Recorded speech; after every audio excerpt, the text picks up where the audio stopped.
You ask Tiger to solve. This deals with linear equations with one unknown. The final result is x equals 1 over 3. Let's solve it step by step. Simplify the expression. Group like terms.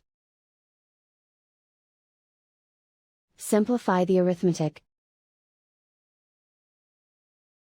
Group all constants on the right side of the equation. Subtract 3 from both sides.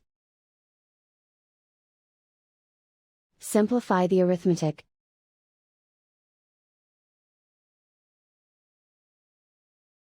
Isolate the x. Divide both sides by -3. Cancel out the negatives. Simplify the fraction. Cancel out the negatives.